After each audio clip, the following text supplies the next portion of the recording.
Welcome to Mind Over Matter, where we feature young Jamaicans who are shooting for the stars. I'm your host, Margaret Boyne. My guest is only 21 years old. She's an analyst at one of the world's leading investment company on Wall Street, the Morgan Stanley. She holds a first-class honors degree in Actuarial Science from the University of the West Indies and is a past student of Manchester High School. My guest is Tashae Bowes. Welcome to Mind Over Matter, Tashae. Thank you, Margaret. It's indeed an honor to be your guest today. Yes, I'm looking forward to this convo. I'm 21 years old and you're working at one of the leading investment bank, Morgan Stanley. I mean, that's a major accomplishment. How did that come about? Okay, well, just like any other job, I went onto the website. I knew from the start of my career journey that I wanted to be at one of the leading investment banks. I will always strive to be at the top. And so I went online, looked at the different openings that Morgan Stanley had, and applied, did the interview process, which I must say was extremely tedious. However, I, prevailed. I can imagine because I'm sure that their recruiting process wouldn't be very easy. Yes, it wasn't. And, coming from a school outside of the US, it was very challenging for me, seeing that, I didn't study here. I don't have a US-based degree. And another thing too, I'm very new in terms of career. It's very early in my career. I've never had a full-time job before. And so the lack of experience, I think, or I deem that to be a disadvantage, but I'm happy it worked out in my favor. Yes. Tashae, when I think about Wall Street, I don't know if you probably saw any of this movie, the movie called Wolf of Wall Street. I think about this movie. I think about the competitive nature. I think about the whole heap of work. Tell me what's the experience is like so far at Morgan Stanley. Okay, so just as you said, you hit the nail right on the head. My competitive there, I'm amongst the best of the best persons who are very much further in their career, persons who went to Ivy Leagues, persons who are just very much successful and accomplished. And I look at that as motivation. I find it to be very, fulfilling. It gives me a sense of something to hope for. I see these persons and I aspire to be like them. And so definitely that's one thing I'd say. Another thing about the experience too, it's a very supportive environment. So as much as you are amongst persons who are probably way more developing their career, they're very supportive. So always there to lend a helping hand and just to help me along the way in anything or in any matter that I need them to. So what exactly do you do? Okay, so I'm a client tax operations analyst. And so in that, I work in wealth management. So we're about managing client data in terms of stocks, dividends, working with different tax slips. And so, yeah. Okay, so are you finance stuff? Oh, tax, yeah, right. Are you one of the youngest person there? Oh yeah, definitely on my team. I'm the youngest person. I'm also very small in stature too, so I'm the shortest. And really? The small. So definitely. But you're the baby, so I imagine that they'll be, looking out for you and assisting you along the way. Yes, most definitely. So you've graduated from the University of the West Indies with a first-class honors degree in Actuarial Science. I've often heard that this is one of the most difficult programs there. How difficult was it? So overall, I give the Actuarial Science program a 9 out of 10 in terms of difficulty level. It was manageable in the first year. First year was a bit introductory, and so you expect to be just transitioning from high school to university, so stuff that you're familiar with. But as soon as it hits second year, you're being exposed to completely new topics, new things. And I must say that the transition from first to second year is an extremely big jump. But I had a very supportive group of friends, lecturers, and so it became manageable over time. But I definitely say that the program is very rigorous. Very rigorous indeed. So how did you make it through? I mean, getting a first class honors, I mean, that is major. Yes, thank you. So I mean, as I said, I had a very supportive group of friends, and I was also motivated by the scholarship that I had. I was a UE Open Scholarship recipient, and so Okay. you're an ambassador for the university. You're on a full scholarship, the highest attainable scholarship at the university at that. And so there was also that level of, I don't want to say pressure, maybe for lack of a better term, pressure on me to do well, because I have to keep my scholarship and also be an ambassador for the university. And so there are a lot of persons who are looking up to me. I had different mentees, and at the same time, my mentors are in the field as well. One of my mentors did actuarial science as well. One was in the program while I was there as well. And so it was definitely fueled by the motivation that I had from my support group. That's why. Okay, so for some of my young viewers, what is actuarial science?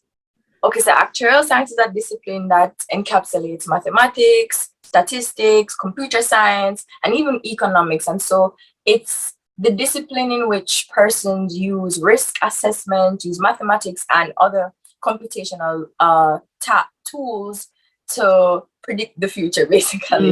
So we work in either meteorology, we work in finance, we work in insurance, work in basically every sector that you could think of. And the main notion or the driving force behind actuarial science is predicting risks for the future. But you were also involved in a lot of extracurricular at UE. What were some of the things that you did? Yeah, so that's definitely something I pride myself in saying, that I'm a well-rounded individual. If there's someone watching today, advice that I give to you is to become involved as much as you can manage.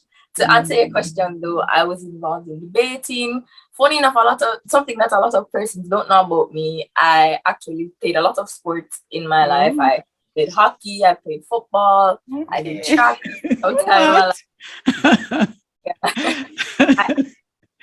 At UE, I played football. I was even playing cricket, but I was like on a hall and block level. I did some training too with the hockey team at UE. And other extracurricular activities I was involved in. Leadership, I was a member of the Guild Council at UE, so I was on the leadership body of the university. I served as a hall chairperson for Irving Hall. Big up Irving.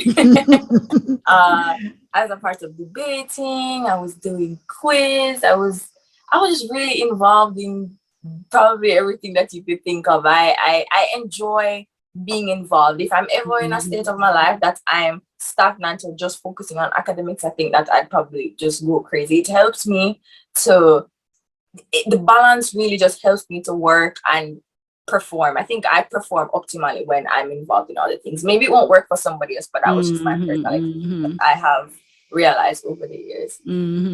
So how did you balance both? How did you make it happen? Okay, so initially I struggled at managing that. That's something I must admit. It was very challenging for me in the first year of university, transitioning from high school, where I was involved in a lot of extracurricular activities. However, at the university level, they're much more demanding, in addition to the rigorousness of my program, Actuarial Science. And so when I hit first year and I was doing leadership on Irving Hall and still doing the sports, still doing debating, still just involved in everything, it became overwhelming. And it took a toll on my grades, it took a toll on my emotional and mental health. And I had to cut back on some of those activities. But as soon as I got a grip and understood how to better balance and manage this, then I was just well on my way to doing better. I never stopped. In my first year, that's when I was a block representative. Well, in my second year, I was a block representative on Irving Hall. And so that's the time when my grades, kind of suffered a bit. And after that, I got a grip of myself. The following semester, I outdid myself. I did even better than I did the previous years. I've got the highest GPA I ever gotten at that time. And that was the time that I really understood the importance of me being involved, but on a level that's controllable. And so as soon as I understood that, that's when I ran for hall chair on the guild, and I was balancing that. And I was also the deputy vice president of UWI which is the UWI Students Today Alumni Tomorrow, where I was a ambassador for the vice chancellor. And within those positions, in addition to my actuarial science program in third year, I felt at peace. I felt that I performed at my highest potential, and I must say that it was a rewarding experience. Okay. So when did your love for math start? I mean, when did everybody notice, boy, you're good at it, you know? Okay. So that started about grade 5, grade 6. Another very interesting story, I must say, about my life. So earlier in school, so earlier in prep school, about grade 2, grade 3, around there, I used to get headaches every time I did math. I used to go home and tell my parents that I hate math, I hate math, I hate math. I was such an overachiever at the time, and so I was, coming probably second in my class, like if I remember correctly, every single year. And the grade or the subject that would bring down my average every year was math. Really? So math was just this big obstacle, this big hurdle in my life that it just seemed to just never go away, never disappear. I remember my mommy took me to the doctor once because I told him that I just had headaches every time I did math, and he told me that it was probably a mental block. Yeah. I don't want to hear that. I was just trying to find an excuse to get the subject out of my way, because this 1 + 1, 2 + 2 thing was just not working out for me. I did not want to do that. And so what happened is that I was about to do diagnostic tests. I think that's in grade 3, where you do the numeracy and literacy test, or grade 4. I don't remember which grade. Yeah. Don't quote me. Either 3 or 4. Yeah, so that's 3 or 4. And then my mother was the one who would bring up past papers and really write questions from my curriculum at school. And so when she did that, because I was very, very competitive, I've always been my entire life, from playing sports to doing music to doing choir to just being involved in drama, everything, as I told you before. That competitive spirit now, because my mother was setting these questions, and what she did was to face off with me. So she would write the questions, and then she would do the same test that I was doing. Of course, no, my mom is getting a higher score than me. I was like, no, man, this can't work. I was like, no. No, you're that competitive. No way. And I think it has worked out for me positively. And so I found a way to just get over these things. I was spending extra time. Now, mommy would see me taking up a math book, just spending extra time playing around with addition, subtraction, all. And then eventually I just grew to like it. Moving on to grade 6, it was one of my highest scores in GSAT. Then high school, moving on to high school now, the teachers. I had a really great math teacher at Manchester High School, Mrs. Malcolm.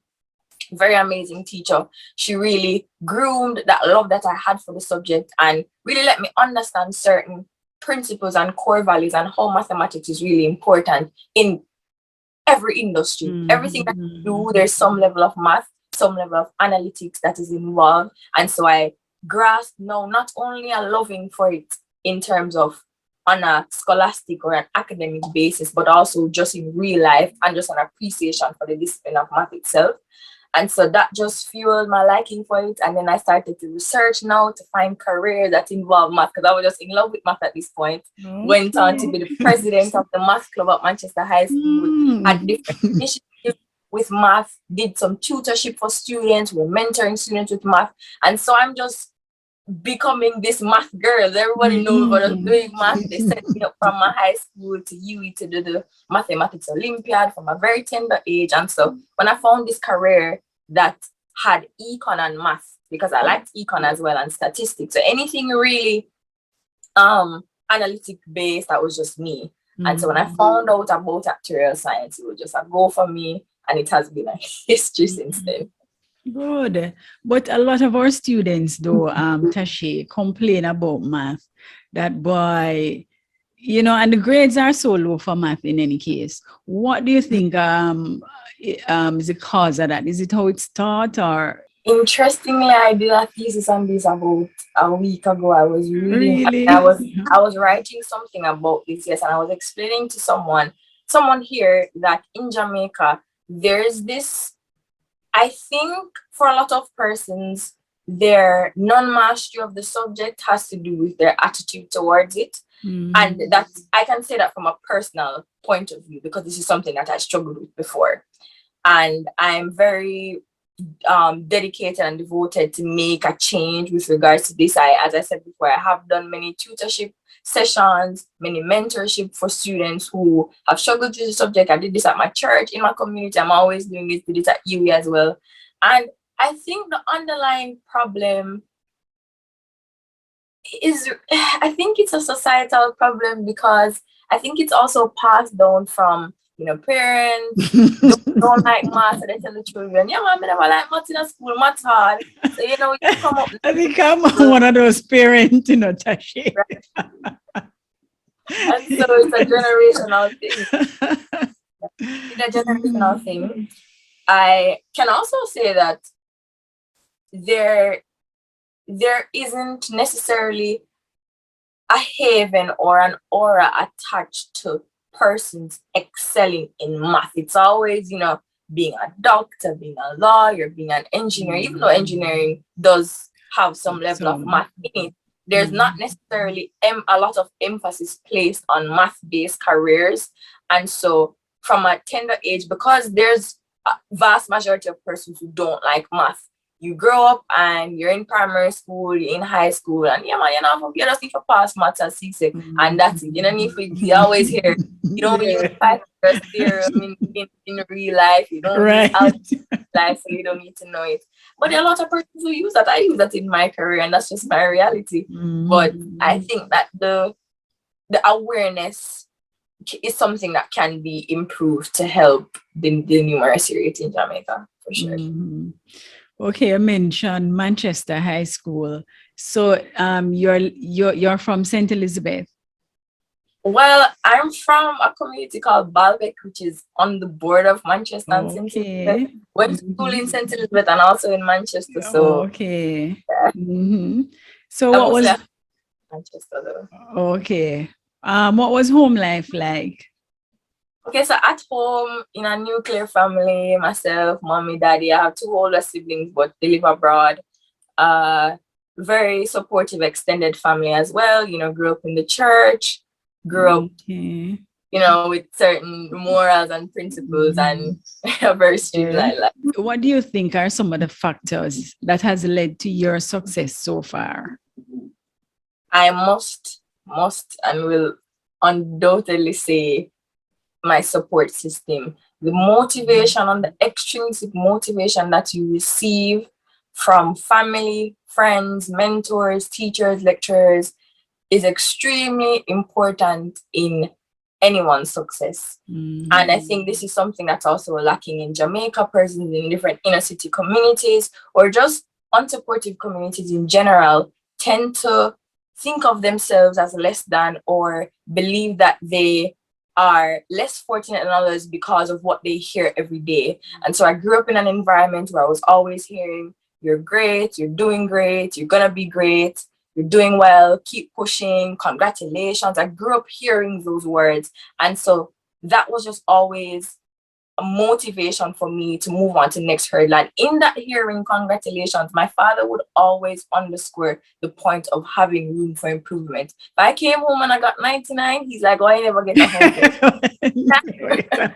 Next time, make sure I get 100. I remember graduating from prep school. I was the top girl there. He hugged me up.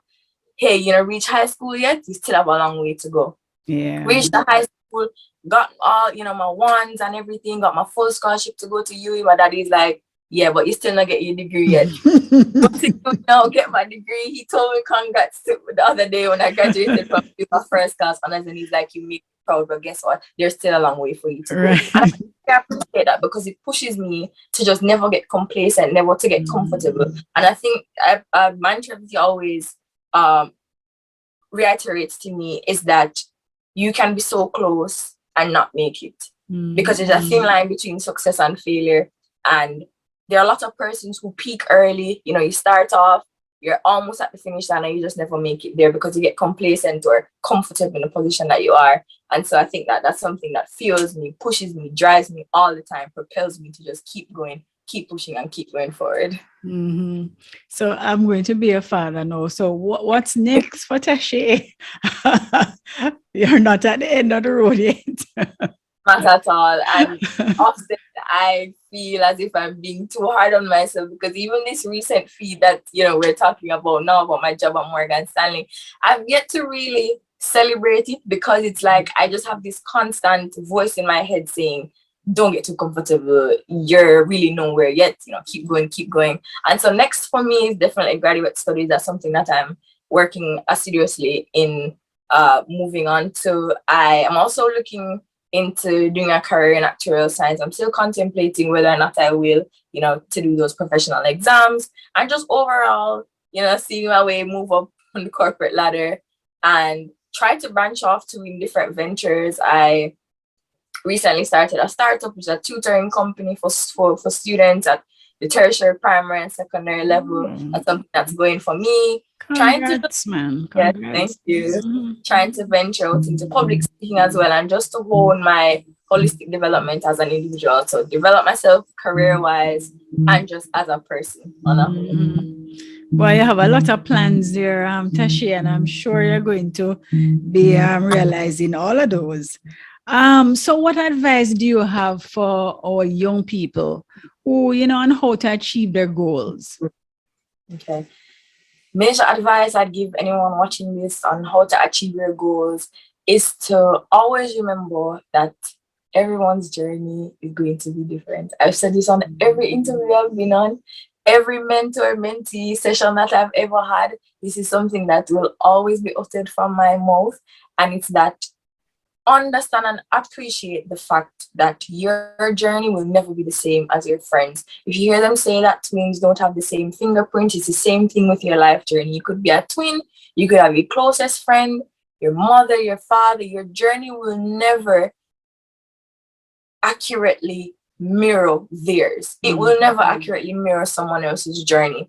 I'm 21, I'm at Morgan Stanley. I went straight through, started university at 17, finished at 20, got my first big career job at 21. That's my journey. Yours may be different. Maybe you take 10 years, maybe you take 20. But that doesn't make me better than you. It doesn't make me any more successful than you are, because there's space at the top for all of us. Something that I want to underscore, that space at the top for all of us. If you're climbing a hill, you could choose to go up a cable car, you could choose to run, you could choose to walk. Maybe you have to take a break, maybe you have to turn back, and maybe you'll start to climb another hill. And that's okay. It's really about appreciating what it is that you love. Also, another thing I want to say is do what you love. You'll be the one doing it. If you want to start over, it's okay to switch careers. It's okay to find yourself. It's okay to not know what you're doing. I felt like that before. I'm probably at that stage right now. It's a very complicated question when you ask me what's next. I'm just really trying to figure it out. Right. Taking it one step at a time, and just ultimately trying to be the best that I can be at whatever I decide to do. Great advice. It was great talking to you, Tashae. And I just want to wish you all the best with your startup business and your time at Morgan Stanley. Yes. Yeah, man, it was great talking with you.